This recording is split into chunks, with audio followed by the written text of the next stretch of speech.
يعني مثلا كان بتحصل معانا في مواقف كتير ان مثلا ممكن دكتور مثلا نكلمه عشان يجي على الحياه وكده، فيقول لنا بص انا موجود كده في العياده، فانت ابعت لي مثلا العيانين اللي انت عايز تبعتهم وانا اكشف عليهم، انا ليه هاجي على الحياه.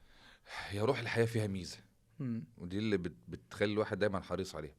ان شعارنا دايما الايمان، العمران في خدمة الايمان. امم. هي القصة مش الطب بس، امم. سواء الطب او التعليم هو في خدمة الايمان.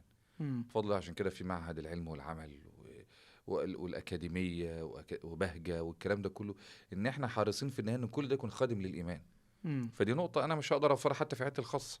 امم. ممكن أوصل رسالة كلمة طيبة، لكن في النهاية فعلا المكان هنا الأصل فيه خدمة الإيمان، وده اللي إحنا شايفينه بفضل الله. تمام.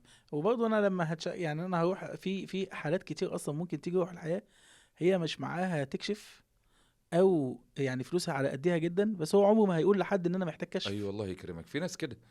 في ناس امم. يجي يقول لي يا دكتور أنا أديلي سنتين ما بتابعش، أقول له طب وليه ومش عارف إيه، يقول لي أصل والله ما كانش معايا فلوس الكشف. امم. حد متعفف. ايوه ده كتير جدا وده اه الاكتر.